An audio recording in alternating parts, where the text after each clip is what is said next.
Alright folks, this is Xeric, and today I'm doing something a little different here. This is a level I made in Super Mario Maker, and someone finally beat it. As you can see, 86 people played it and only one person beat it, and it was ClassicL337's that beat it. He's a friend of mine on YouTube, and I'm going to go ahead and leave a description to his channel in the link below. A link to his channel in the description below. Wow, am I dyslexic? Why did I say it like that? Anyways, I'll leave his channel link in the description below, and you can see him playing this. It's a long video. It took him like 45 minutes or so to beat this level, even though it's only 2 screens, really. Yeah, it's only like 2 screens, but it took him that long because it's a really complicated puzzle. But he beat it in a way that I didn't intend, and so this video is mainly for him to show how I actually intended it to be beaten. And I think I'm going to redesign the level slightly to prevent people from beating it in the way that he did. Not to say that there's nothing wrong with that, it's just that means that I messed up in a design. But this video, like I said, is mainly for ClassicL337. You can still watch if you'd like, so let's go ahead and get started. Alright, so first thing, this level actually does not have any sort of hidden blocks. There's no weird stuff around here, as you can see, that you can't see that's going to make it so that you can't solve the puzzle. Everything is oh my gosh, what'd I do? Undo, there we go. Boop. Everything here is where it is. Oh, undo, there we go. Everything here is exactly what it seems. There's no weirdness to it, there's no craziness, there's no hidden items somewhere. You get what you're looking at. What you see is what you get. There we go, that's what I meant to say. So what you see is what you get. Alright, so let's go ahead and start, and I'm going to show you guys how to beat this first part. Alright, so as you notice right away, no sound. I expected the people to possibly spend over an hour trying to figure out how to solve this. So that's why there's no sound. I figured the song would get repetitive. First off, the level is designed in a way that will teach you things that you possibly didn't know. Like, see there, I put on that helmet. You might not have known about that, though. Here, let me show you something real quick. Let me just do that. Nope, that didn't work. Let's just do this. There we go. So you might not have known that you can put that helmet on. So, or the shell on your head. If you come over here and hit that block, that's the obvious thing most people do at first. Normally, it'll fall on your head. Even if you hit that block up there, if you don't move around, the shell's going to fall on your head, and then you can learn that you can put shells on your head. So, let's go ahead and hit that block. It spits out a little bomb. Now, the first place you want to throw this first bomb is right here. Now, these doors here, they're the exact same thing. They go to the exact same place. This door goes to the door on the right. See? But it resets the shell so you can get the shell again.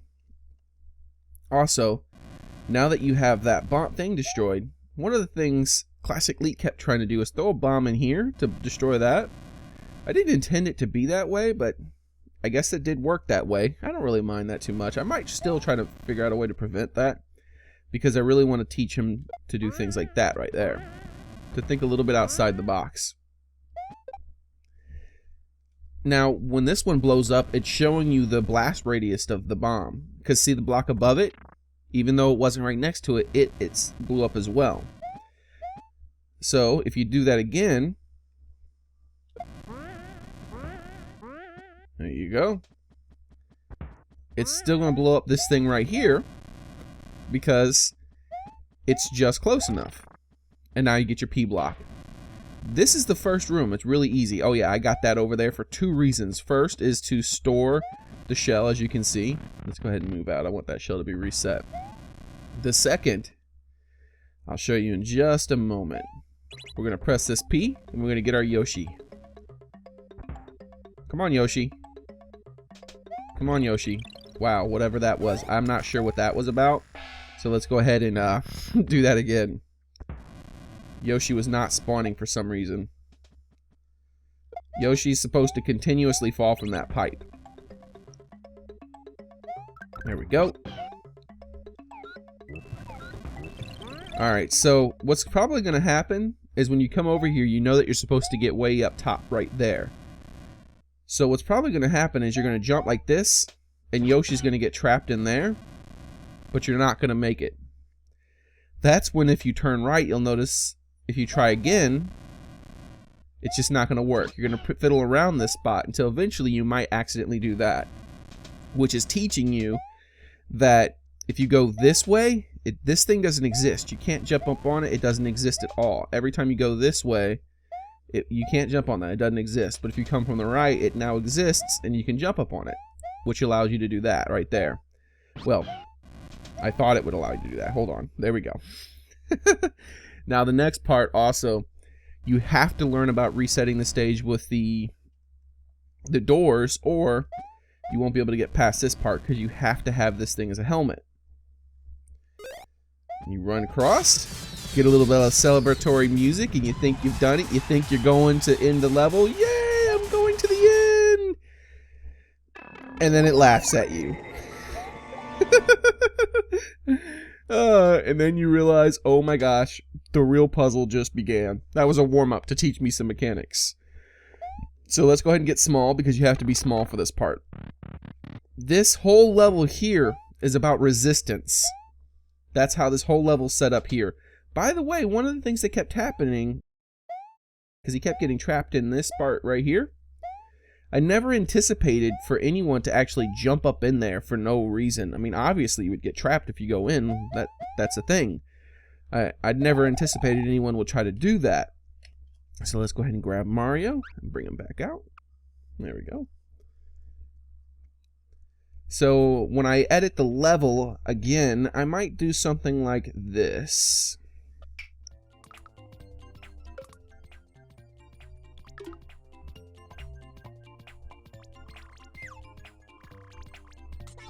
There we go. It'll make the level slightly more difficult, but now there's a way for you to kill yourself if you are silly enough to jump up in there for some strange reason. So this level's all about resistance. You might think you want to go get that P, but that's not going to help. But first, let me go ahead and show you something real quick. Most people are going to get confused. They're going to explore the heck out of this level before they do anything and try to figure out what the heck is going on. Most people will eventually, and he did, throw their shell up there and get it stuck. That's a clue. Look how those clouds are placed in just a way. That seems odd that it would be placed like that, wouldn't it be? Is it just random? Why is that there like that?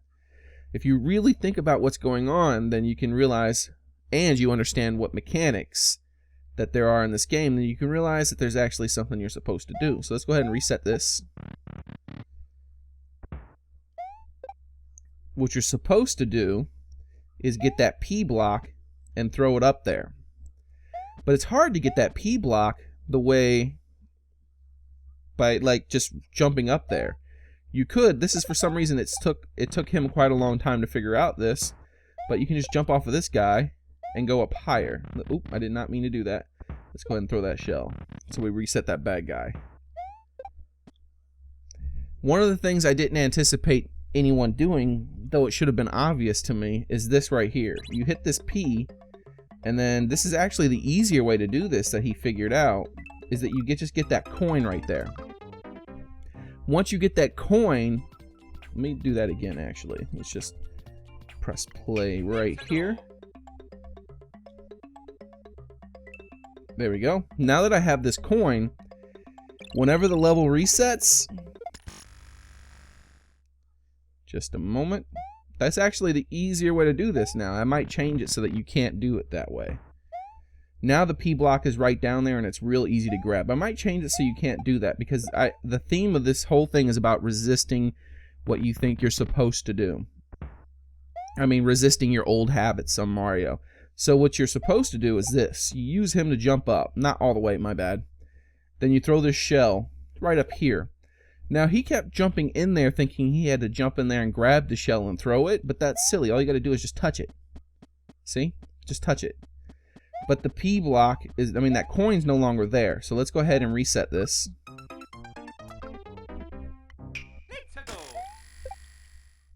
Throw this up here and show you what happens when you do this. Bing! See that? It throws it way up there for you. It's pretty interesting, huh? Alright, so let's go ahead and go over here. Now that that P block is up there, see that? It'll reset if you do that. So how are you supposed to get up there if you destroy that little guy? You can't. What you're actually supposed to do, well, I think you can. You can bounce the turtle shell off the wall and jump. But this is what you're supposed to do here. You grab this, you leave that guy alive, then you do that. You just jump up and touch it.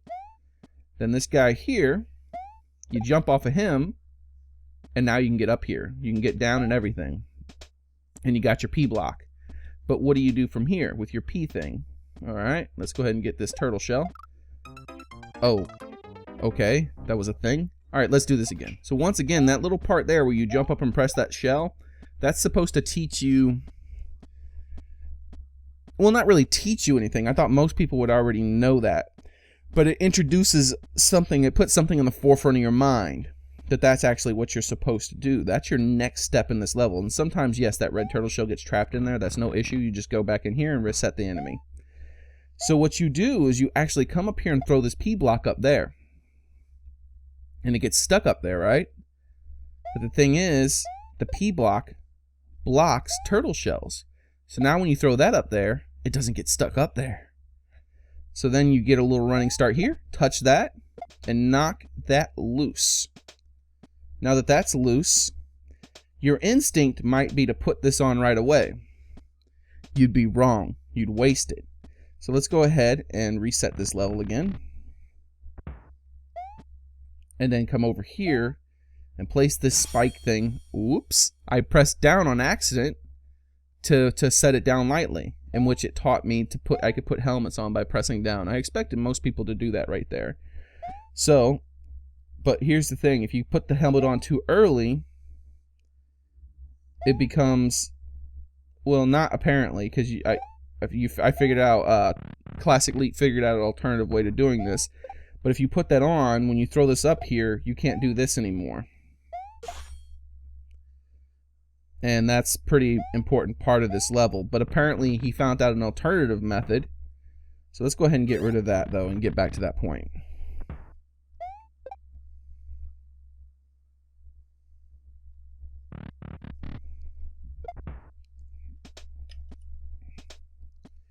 Alright, so what we're going to do is we're going to bring this down here.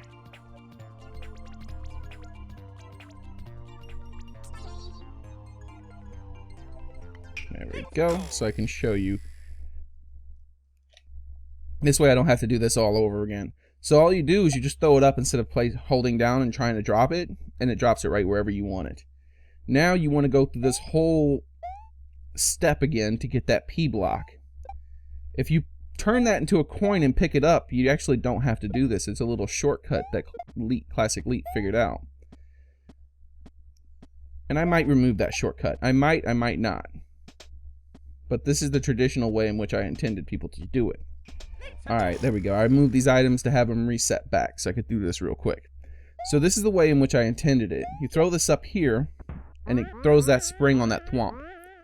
Now the way he did it was, he hit this, and then he had just enough time to get over there despite that thwomp.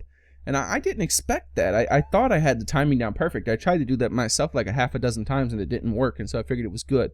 But I think I'm going to have to move the thwomp and everything one lower so that it reduces the amount of time, because he did it just in time he got through that door. So we're going to have to prevent that, because I don't like that. You game the system, ClassicL337. You game the system. So let me show you how you're supposed to do it. You put this on, then you drop that and hit it. You run over here, grab the P, destroy the thwomp, drop that. This is time-based here. You throw that up, come back over with the P, drop the P, jump on it, press up, bing! And you get over to the end, and you get your music, and you get your little coins and everything celebrating, because you just did something that was really hard, I think. As you can see, that puzzle was just ridiculous, was it not? I don't think anyone's going to be able to solve that legitly without a guide or a lot of thinking. I really enjoyed this little part here. That's what I'm doing. And at the end, I got one little surprise for anyone who finally managed to beat the puzzle. You jump down, you get your thing, and then, oh no! All right. So, I don't plan on doing a lot of videos like this. I think I already said that in the beginning. But, yeah. I hope you enjoyed. I mainly made this for Classic Elite. Anyways, that's going to be it for this episode, folks. This is Xeric, and I'm out.